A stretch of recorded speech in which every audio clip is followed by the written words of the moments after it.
नमस्कार मंडळी, एक चमचा स्वाहा चॅनलमध्ये तुम्हाला सर्वांचा मनापासून खूप खूप स्वागत. चला मग मंडळी, पुन्हा एकदा घेऊन आले स्नॅक्सची रेसिपी. लहान मुलांना आवडेल, लहान मोठं प्रत्येकाला आवडेल अशी डिश आहे. इथं 1/4 कप असं मुगाची डाळ घेतलेले, ते साधारण 2 ते 3 तास भिजू घालायचं. इथे मी 2 ते 3 तास झालेले आहेत मुगाच्या डाळीला. यामधलं पाणी काढून घ्यायचं, गाळणीमध्ये काढून घ्यायचं. यानंतर गॅसवरती पॅन ठेवून घेतलेलं आहे. साधारण 2 चमचे असं तेल घातलेलं आहे.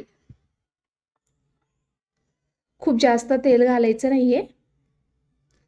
इथं मी अर्धा चमचा जिरे घातलेला आहे आणि अर्धा चमचा धने घातलेला आहे. धने जाडसर क्रश करून घातलेला आहे. अर्धा चमचा कलोंजी घातलेला आहे आणि बारीक कट करून घेतलेला कढीपत्ता घातलेला आहे. साधारण 1 चमचा, 2 ते 3 हिरव्या मिरच्या बारीक कट करून घेतलेला आहे. अर्धा चमचा असं चिली फ्लेक्स घातलेला. हे सगळं हे तेलामध्ये परतून घ्यायचं. साधारण 1 मिनिट असं परतून घ्यायचं. परतून घेतल्यानंतर जे आपण मुगाची डाळ चाळणीमध्ये काढून घेतलेलं होतं ते घालायचं. हे घातल्यानंतर साधारण 1 ते 2 मिनिटं ह्याच्यावरती मंद गॅसवरती परतून घ्यायचं. आता गॅस बंद करून ठेवायचं. यानंतर इथं मी गव्हाचं पीठ घेतलेलं आहे. साधारण 2 कप असं गव्हाचं पीठ घेतलेलं आहे आणि 1/4 असं बारीक रवा घेतलेला आहे.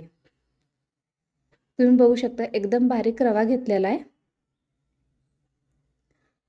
आता यामध्ये काळं मीठ घातलंय साधारण अर्धा चमचा आणि जे नेहमी वापरतो ते साधं मीठ घातलेलं आहे चवीनुसार आणि 2 चमचे असं साधं तेल घातलेलं आहे.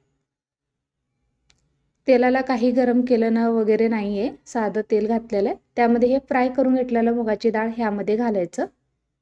आता हे सगळं छानसं मिक्स करून घ्यायचं. दोन्ही हाताने एकदम हलकंसर पीठ होईपर्यंत मिक्स करून घ्यायचं. पाणी अजिबात घालायचं नाही सुरुवातीला.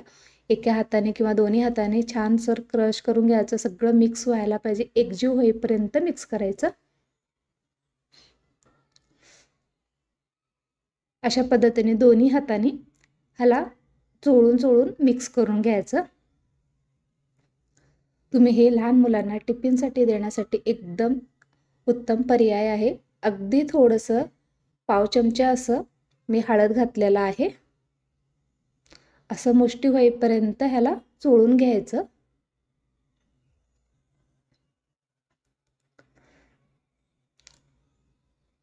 आता अगदी थोडंसं पाणी घालून घट्टसर पीठ मळून घ्यायचं.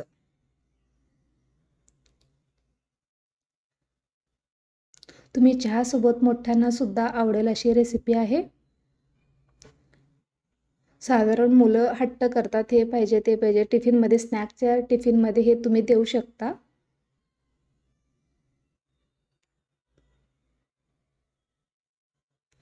आता इथं मी घट्टसर पीठ मळून घेतलेलं आहे. आता यावरती ना थोडंसं तेल घालून साधारण 5 ते 10 मिनिटं झाकून ठेवायचं. तुम्ही बघू शकता एकदम खूप सैलसरही नाही, खूप घट्टसर नाही. ते एकदम घट्ट, जेवढं घट्ट असेल तेवढं छानपैकी लाटता पण येतं आणि छान टेस्टला पण खूप छान होतं. आता इथं 10 मिनिटं झालेलं आहे. आता ह्याचे बारीक गोळे करून घ्यायचं. ह्याची लाटी बनवणार आहे. त्यासाठी इथं मी एकदाच गोळा करून घेणार आहे. किती होतात ते बघून अशा पद्धतीने गोळे करून घ्यायचं. गोळे करून घेतल्यानंतर तुम्ही जसं पोळी लाटता, चपाती लाटता त्याप्रमाणे लाटून घ्यायची. थोडंसं तर चिटकत असेल तर कोरडं पीठ घालून तुम्ही लाटून घेऊ शकता. याच्यामध्ये मुगाच्या डाळीऐवजी तुम्ही कोणतेही डाळी घालून करू शकता. थोडंसं वेगळं म्हणून चव वेगळ्या डाळीचे सुद्धा करून घेऊ शकता किंवा तुम्ही अख्खा मूग सुद्धा भिजू घातलेला असल्याने ते सुद्धा घालू शकता. असं सहजासहज मुलं खात नाहीत डाळी वगैरे, अशा पद्धतीचे करून तुम्ही खाऊ घालू शकता.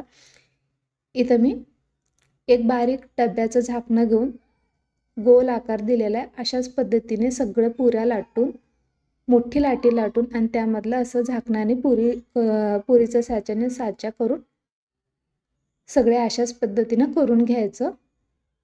तुम्ही वेगळे साचे असेल तर त्या प्रमाणात तुम्ही कट करू शकता किंवा स्क्वेअर आकाराचे कटही करू शकता. कसं मुलांना लहानपणामध्ये चटपटीत असं आवडतात, तळलेले पदार्थ आवडतात, त्यामुळं घरच्या घरी फ्रेश असं करून देऊ शकता. असं बाहेरचे आणण्यापेक्षा घरचं कधीही बरं. अशाच पद्धतीनं सगळे पुऱ्या लाटून घ्यायचं. इथे मी तेल तापत ठेवलेलं आहे.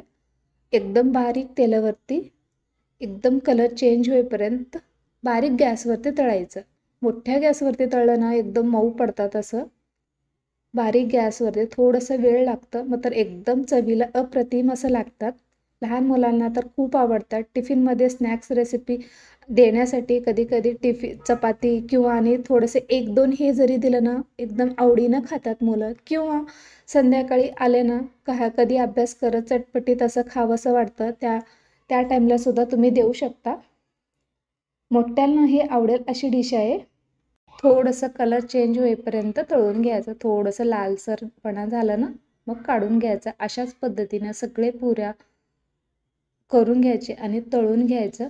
तुम्हाला कशी वाटली आजची रेसिपी, यामागची सुद्धा रेसिपी कशी वाटली कमेंट करून मध्ये नक्की कळवा. पुन्हा भेटू पुढच्या व्हिडिओमध्ये. तोपर्यंत खात राहा, हसत राहा आणि बघत राहा एक चमचा स्वाद. धन्यवाद.